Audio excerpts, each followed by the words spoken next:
Hey everyone, this is Julia Manchester, national political reporter from The Hill, and filling in for my boss, editor-in-chief of The Hill, Bob Cusack, and we're here with Harvard Cap's Harris poll co-director Mark Penn. Mark, how are you doing today? Great. Looking to dive into some polling data. Excellent. It's a perfect busy news day for it. Mark, as we always start out on this, what's one word that you have to describe this month's findings from the poll? So-to. So It's not actually a word. I guess I'll call it a word. So-to, State of the Union. Excellent. And, we oftentimes in polling talk about the post State of the Union or so-to bump. Did Biden see a bump in these findings? Look, I think something of a bump. It wasn't the kind of bump that we got in 95 and 96 with President Clinton. I think his job rating is at 45. It didn't change. For people who watched it, I think they were surprised or pleasantly by how vigorous, he was in delivering it. He tended to deliver a lot of, let's call it kind of democratic leaning, left leaning, to some extent proposals. So he didn't really move a lot of the voters in the center. But the overall horse race, I think now is kind of 2 points down from like 4 or 5. Maybe that's a statistical move, maybe not. Still, did he hit a home run? No, but I'd call it at least a double. And unfortunately doesn't get another opportunity to get a bat like that the same way, but it certainly helped them not. And I thought it was very clever that they moved it to March. Frankly, I never thought of that. Yeah, well, I know that those of us that work in politics, it was a busy week. There was Super Tuesday, then one day, then State of the Union. So it was we were all excited for Friday that week. But on State of the Union, just to stay with it briefly, I just have curiosity, how important are these State of the Union bumps that we talk about in polling? I mean, it just seems like they happen so early in the year. Do they have that much of an impact going forward? You just don't have a lot of opportunities to talk to as many voters, particularly bipartisan voters, on the same day. And then just as important as the speech itself is really the buzz that comes off the speech today. So we'll say 30 or 40 or 50 million people watch it, but then will another 50 million people hear something? So for example, I think the buzz on the quote Lincoln Riley comment that was a mistake on his part got enormous play, and so his biggest negative coming out of it was pretty much that he apologized for calling someone an illegal rather than apologized to the family of the murdered victim. Right. So going into the polling, one thing that caught my eye was that 36% of voters said that immigration was the most important country facing the issue today, while 33% said the same about inflation and price increases. Now, it's important to point out that 38% of voters said that inflation was still the top issue affecting them personally, but that was down 3 points from the last poll in February, and 21% said immigration was the top issue impacting personally, up 4 points from February. Mark, can we expect immigration to overtake inflation in the polls in terms of priorities for voters? Yeah, I think this has been the shocker to me for the last couple of months. I mean, I remember the days in the 80s when crime was the number one issue, or maybe briefly after 9/11 where terrorism. But other than that, the economy has stood, front and center as the most important issue. Now, inflation was never an issue before because it hadn't been an issue, again, for the last 30 or 40 years. So most people growing up never experienced inflation. I was then you really, if you went back the summer, last summer, and if you go back, you'll see that the voters were even more heightened in their concern about inflation, much more so than today. So we see the good news, if you're Biden, is the easing of the highest political inflationary pressures. But most people think that the price increases are here to stay, and they do hold it against the administration. But in any event, their pressure cooker on this has gotten a little steam, relieved. But this immigration issue, which was way down on the list and was Republicans only, really has kind of burst on the scene as a major issue for Republicans and independents. It's still much less so for Democrats, but for the critical independent vote, they now see this as Biden's number one failing, the biggest issue in the country. And I think a lot of people are upset by it. I mean, genuinely upset. Once migrants reach the cities, I don't really know how they handle them just in Texas. I could see why, if I were the Texas governor receiving like 80 or 90% of the migrants, I would have eventually to throw my hands up. But once they started to show up and once they started to cost taxpayers money and drains on services and create homeless camps, and once all those things happened, boy, this took off as number one issue and has stayed there the last couple of months. And of course, we know who that benefits. It benefits Donald Trump, who's made this issue a major part of his campaigns. I know that a lot of this polling was conducted before, last week when we saw the situation in Haiti really start to erupt and concerns over migrants from Haiti and, potentially illegal migrants arriving in Florida, how that could impact immigration in the U.S. But I'm curious to see what your outlook is, because we obviously have this crisis in Texas. But if the crisis continues in Haiti, even though Florida isn't a border state, it's a maritime state. And there are some parallels between these situations. If we see that crisis continue to unfold, do you think this will continue to reflect poorly on President Biden, or will voters look at the situation in Haiti as sort of different?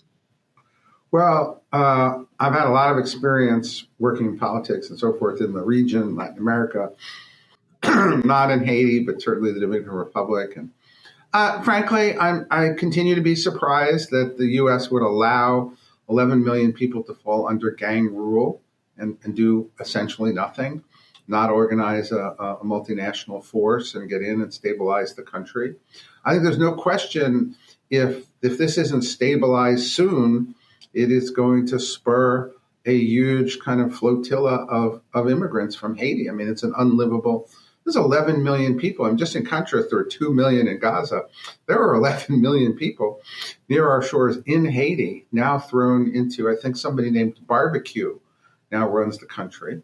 And so, the administration's got to get on it. Now, maybe they figure they're not winning Florida anyway, so they don't care. If you believe politics, a few votes have to show up in Georgia and things will turn, pretty quickly. Right. And that sort of reminds me of another question I have back to Texas.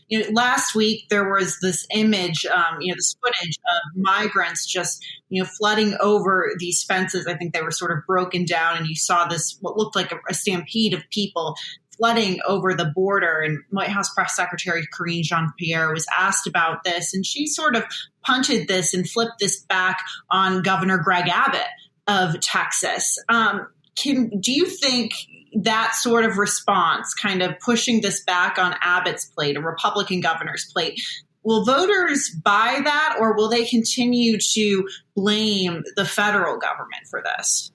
Voters are not buying any flipping on this issue. I think Biden tried flipping the issue and blaming the Republicans in Congress, and as far as I can see, that didn't move the percentage that thinks he's done a bad job on immigration by even a single point. I think that works among your base. These are kind of, base, we'll believe anything. The swing voters want to see real action from the administration on this issue, or they're going to have to either win or lose with a huge deficit on it. And it's really burst on the scene. The bills are coming through. You have videos like that you saw on the border in terms of migrants breaking through. This is it's interesting. Only 2% of Americans really are concerned about what's going on in Israel or Hamas. They are concerned about this issue because it is right here in America. Does that surprise you on that point about Israel and Hamas that only 2% really are voicing concerns? Because it's something you hear, the conflict over there. And this, goes far before October 7th, obviously. But it seems like everyone you talk to, everyone seems to have an opinion. Everyone seems to think they have some sort of stake in this. I mean, does that surprise you at all? Well, look, I think that, yes, it does. I mean, I would have thought it would have been like 10%. I think people have opinions on it, and those opinions are overwhelmingly in favor of Israel in our poll. When we ask the questions on, do you favor more Israel or Hamas, it's effectively 79 Israel, the rest Hamas. If we ask, should there be a ceasefire, people say not until the hostages are released by about 62, 63%. The administration now in this UN resolution has taken an opposite position from the majority of the American public. Again, there are American hostages. I've never seen anything like this, where a president does not put down a red line on the return of American hostages being the absolute number one priority. But on the other hand, Americans are focused on their own lives. 56% do support $14 billion to Israel. They're split right down the middle, however, on aid to the Ukraine. It's a large number. They feel they've put a lot of aid. There's been more opposition to that. So the administration, of course, is in an opposite position from the U.S. The administration is backing unlimited aid and action in the Ukraine, and now seems to have taken some radically different positions relative to Israel that maybe are in line with the 100,000 votes in Michigan that were uncommitted, but certainly not in line with the overall American public. Right. And just out of curiosity, when you ask about, are you in favor or do you agree with, Israel or Hamas, does that answer look different when you say, do you side with Israel or the Palestinian Authority or Palestinians? Does that language impact any of the findings? Well, it does, because some of the other questions that have been asked are like, in other polls, are you more with the Israeli people, the Palestinian people, or both? Well, no one is for unnecessary or unwanted civilian deaths. No one in America, let Israel talk for itself. And certainly Americans are all for aid. But when you look at, let's say not this poll, but say you take a look at I think it was the Economist poll. I think it's the Economist Ipsos poll. They asked, well, is Israel committing genocide? 31% say yes. Is Hamas committing genocide? 57% say yes. Okay. Right. Hamas here is really seen. You look at the favorable, unfavorables. Israel has, a favorable image with the American public. Hamas is one of the most disliked figures. This is a war against Hamas, not against the Palestinian people, right? And so that question is important. Where we put questions about Palestinians is, for example, who should govern after the war? The Palestinian Authority. The Palestinian Authority, by the way, receives not as negative a ratings as Hamas, but almost. Right. There is no respect or belief that the Palestinian Authority is a fair government that wants anything but the destruction of Israel as well. Mm-hmm. So when you ask people, do you think there should be a two-state solution, Israel should govern, or a new authority, then the public's really divided on that, right? Because some people say really almost a third of each, but there's a very high contingent now, I think 38, more than I would have thought, that says Israel should actually govern here. Mostly, Americans want, like everybody else, everybody wants peace. Everyone wants resolution of situations. But on the tough choices here, what's going on with Hamas and ceasefire before the release of the hostages, their public opinion is very clear. Do Americans want aid to go to Gazans? Of course they do. Overwhelmingly, they would like to make sure that aid goes to Americans. They're compassionate people. Mm-hmm. But if you go back and say, if you look at this attack, which was really very similar, if you look at the size of the Pearl Harbor attack, 68 civilians were killed in Pearl Harbor. Mm-hmm.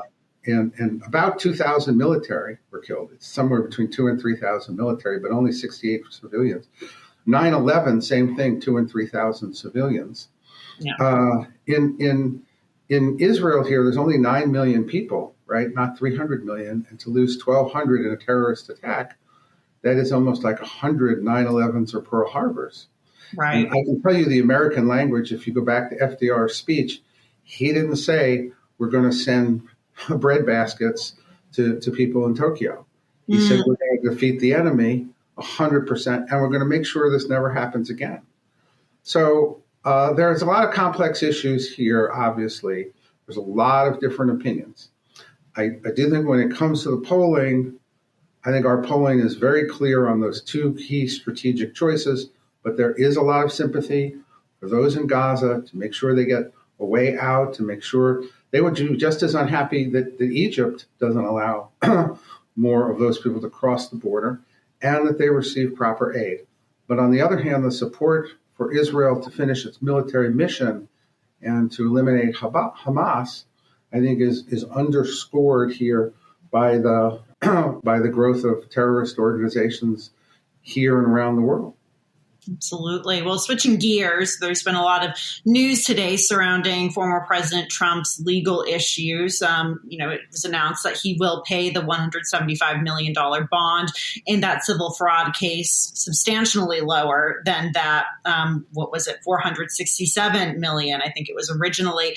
But I thought the findings from the polling, which, were released earlier today before that announcement, I thought they were interesting because it showed that voters were split on this. 52% of respondents believe that Trump should post the bond appeal in regard to the ruling. That was the $467 million, while 48% said he should be allowed to appeal with posting a smaller bond. What are your thoughts on that? I thought it was interesting that there was such a almost even split.